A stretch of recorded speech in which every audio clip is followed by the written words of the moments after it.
Estou iniciando a minha segunda gravação da parte de revisão dos nossos conceitos, lembrando dos conceitos envolvidos no estudo das colisões. Nós estudamos 3 tipos de colisões: as colisões que nós chamamos de perfeitamente elástica, as colisões que nós chamávamos de colisões parciais ou parcialmente elástica e as colisões que nós chamamos de colisões inelásticas. Para as 3 colisões, nós analisamos 3 grandezas físicas. Que grandezas eram essas? Nós analisamos quantidade de movimento, isso é, se existia a conservação da quantidade de movimento antes e depois da colisão. No caso de uma colisão, o que nós observamos? Que na colisão sempre existiam forças internas. E que forças eram essas? Eram as forças de ação e reação. Portanto, em todas as colisões, sejam elas elásticas, parciais ou inelásticas, a quantidade de movimento antes e depois de uma colisão sempre vai se conservar. Portanto, apenas a quantidade de movimento de um sistema, ela não é capaz de definir para nós o tipo de colisão que nós estamos analisando. Porém, eu preciso olhar quantidade de movimento sempre que eu for resolver um exercício de colisão. Lembrando que quantidade de movimento é massa vezes velocidade e quantidade de movimento é uma grandeza física vetorial. Outra coisa que nós analisamos quando nós pensamos nas colisões, nós analisamos o que acontece com a tal da energia cinética. Isso é, a energia cinética eu defini na gravação anterior como sendo massa, velocidade ao quadrado, sobre 2. A colisão perfeitamente elástica é aquela na qual eu olho a energia cinética antes da colisão, a energia cinética depois da colisão, e eu observo que essa quantidade de energia cinética se conserva. Isso é, se eu tinha 50 joules de energia cinética antes da colisão, eu vou ter 50 joules de energia cinética depois da colisão. Isto é, a energia cinética não se transformou em outra forma de energia, isto é, ela não virou energia sonora, ela não virou energia térmica, ela não virou energia luminosa. É uma colisão que a gente costuma dizer que não existe na nossa vida real. Por quê? Porque toda colisão promove uma deformação dos corpos, as colisões promovem sons, tá? Numa colisão eu tenho aquecimento dos corpos, dependendo da colisão podem sair faíscas. Então, a colisão elástica, ela ocorre quando a gente vai usar aí alguns simuladores, que eu posso dizer, portanto, que a energia cinética nesse tipo de colisão, antes da colisão, é igual à energia cinética depois da colisão. Lembrando, eu estou olhando a energia cinética de um sistema, a do corpo 1 e a do corpo 2 juntas antes da colisão, a do corpo 1 e a do corpo 2 juntas depois da colisão, tá? Na colisão parcialmente elástica e na parcialmente inelástica, o que a gente sabe é que a energia cinética antes e a energia cinética depois, elas estão em quantidades diferentes. E por que elas estão em quantidades diferentes? Porque neste tipo de colisão, tanto a parcial quanto a inelástica, eu tenho uma quantidade de energia antes, que é a soma das duas energias dos dois corpos, tem a colisão, essa colisão vai produzir deformação, essa colisão vai produzir som, o que significa que nessas duas colisões eu não tive conservação da quantidade de energia cinética. Isso é, se eu olho a energia cinética de um e do outro e junto as duas, depois que a colisão ocorreu, a quantidade de energia cinética correspondente a essas somas, né, não vai dar igual ao que eu tinha antes da colisão acontecer. Então, como é que eu vou diferenciar esses dois tipos de colisões? Na colisão parcialmente elástica ou parcialmente inelástica, eu sei que os corpos vão ficar separados depois da colisão. Ok? Então, anotem aí, corpos separados depois da colisão.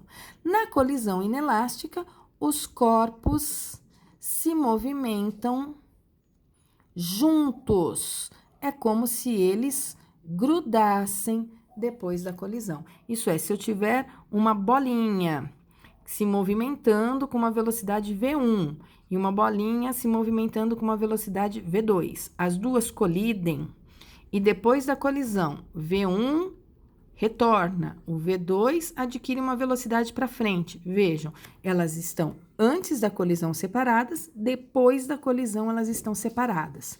Se teve perda de energia cinética, é parcialmente elástica. Agora, se eu tiver isto aqui antes da colisão, a colisão acontecer e a bolinha 1 e a bolinha 2 juntas adquirem uma nova velocidade, as duas juntas, portanto, eu vou dizer que essa colisão foi uma colisão perfeitamente inelástica. Quando a gente fala de colisões, nós abordamos uma outra grandeza física que nós chamamos coeficiente de restituição, tá? O que vem a ser esse coeficiente de restituição? Nós vamos usar a letra E para o coeficiente de restituição. Na colisão perfeitamente elástica, esse E vale 0. Na colisão parcialmente elástica, esse E é um valor entre 0 e 1. E na colisão perfeitamente inelástica, esse E é 1. Da onde veio esse E? Esse E, tal do coeficiente de restituição, ele vem da análise, deixa eu escrever primeiro, coeficiente de restituição. Ele vem da análise da velocidade relativa dos corpos, tá? Aqui pensando em velocidade relativa, vamos supor que eu esteja num referencial inercial, eu tenho um carrinho ou uma bolinha, nesse meu referencial inercial a 100 km por hora, e uma outra bolinha aqui na frente, também com uma velocidade de 100 km por hora. Isso é para o meu referencial inercial, que é um referencial que está fora da situação. Se eu colocar o meu referencial na bolinha 1, o meu referencial passa a estar dentro da situação. Para o meu referencial dentro dessa situação, o que ele vai observar? Como eles dois possuem a mesma velocidade, não existe uma variação na distância entre eles. Então, para quem está na bolinha 1, é como se a bolinha 2 estivesse parada.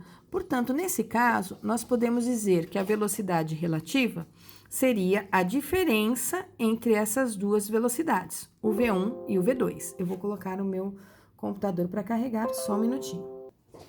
Retomando, então, eu calculo sempre a velocidade relativa quando eles estão se deslocando no mesmo sentido, como uma diferença entre essas velocidades. Eu tô pondo módulo aqui, porque tanto faz eu colocar V2 menos V1 ou V1 menos V2, como é um módulo que eu tô trabalhando, eu sempre vou ter valores positivos.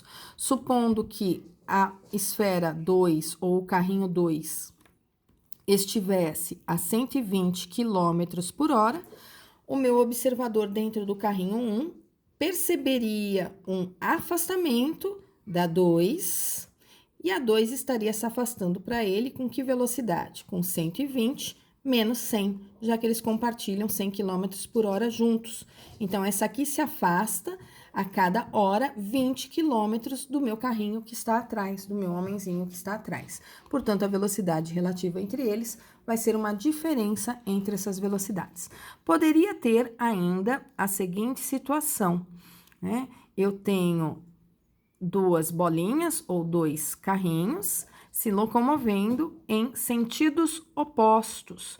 Vamos supor também a 100 km por hora para um observador inercial, para um observador fora da situação. Se eu colocar o meu observador dentro da situação, então, meu observador está aqui, ó, na bolinha 1, o que acontece? Como ele está parado em relação à bolinha 1, ele vai observar que essa bolinha 2 se aproxima em relação a ele muito rapidamente. Ela se aproxima não a 100 km por hora, ela se aproxima a uma velocidade relativa de 200 km por hora. É como se ele estivesse parado e essa bolinha estivesse se aproximando dele. Nesse caso, se aproximaria com uma velocidade que eu calcularia como sendo V1 mais V2. Se eu quisesse, eu poderia dizer que o meu homenzinho que está sentado nessa bolinha, ele está sentado numa bolinha que está a 100 km por hora. Outro exemplo, ó, se ele está numa bolinha a 100 km por hora e a outra bolinha está parada, para ele é como se a bolinha dele estivesse parada e a outra é que se aproximasse a 100 km por hora. Então, quando eu tenho uma situação de aproximação dos corpos, a velocidade relativa é uma soma. Vamos supor mais uma situação aqui embaixo, olha. Supondo que as minhas bolinhas estejam se afastando uma da outra, uma indo para a esquerda, uma indo para a direita, cada uma com uma velocidade de 100 km por hora. Se eu tenho cada uma delas se afastando com uma velocidade de 100 km por hora, para um referencial que está sentado aqui no carrinho 1, na bolinha 1, se ele olhar para trás, ele vê a bolinha 2 se afastando dele com uma velocidade que seria de 200 km por hora. Então, novamente, aqui eu vou somar V1 com V2, ok? Então, nessas três situações, eu sei calcular aí velocidade relativa. Se vocês preferirem, nas situações analisadas, façam aí um desenho do que está acontecendo para cada uma delas, tá certo? Como é que eu sei que era 0, 1 e entre 0 e 1? Olhando aqui em cima, de novo na minha tabela, na colisão perfeitamente inelástica, perdão, eu troquei aqui, eu me enganei, por favor, consertem aí no caderno de vocês.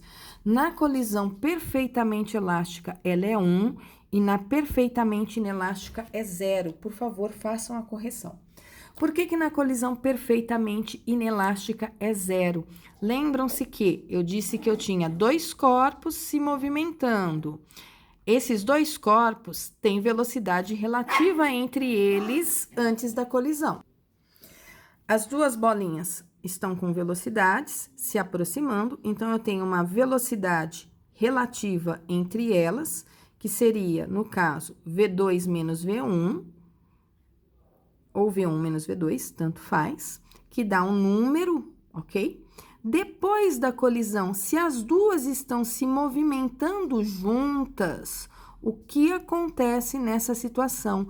A velocidade relativa entre elas é 0, porque eu não observo variação de distância entre elas. Elas caminham juntas, então tanto faz eu fazer V2 menos V1 ou V1 menos V2, como elas estão se locomovendo juntas, elas têm a mesma velocidade, isso aqui vai dar 0. Coeficiente de restituição, ele é calculado como velocidade relativa depois da colisão, dividido pela velocidade relativa antes da colisão.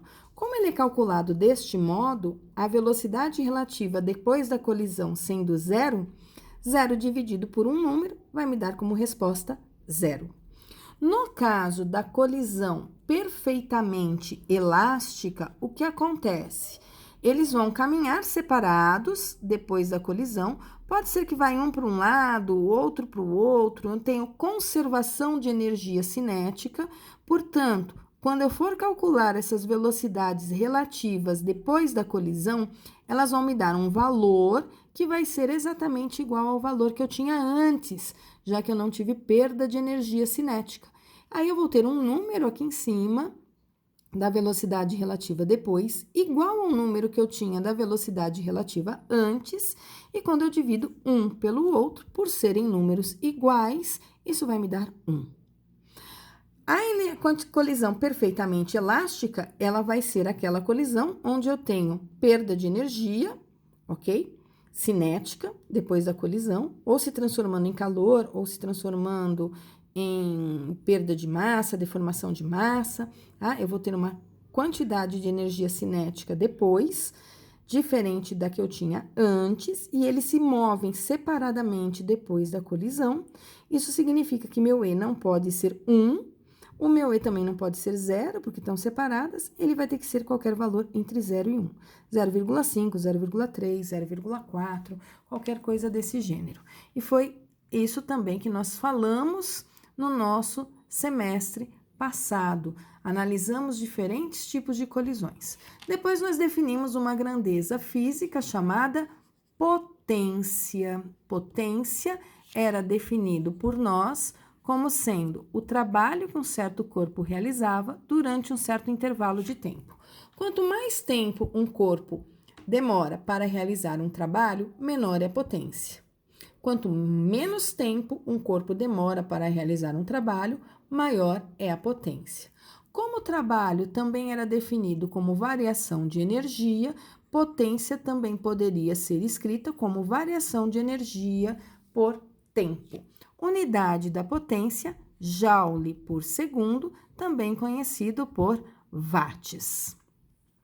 Depois de definir potência, lembrando que essa energia pode ser cinética ou potencial, ou ainda, se eu quiser, pode ser mecânica, que é a junção de todas elas, nós definimos uma grandeza física chamada rendimento. E o que vinha a ser o rendimento? Um rendimento de uma máquina, um rendimento que eu tinha durante um certo movimento.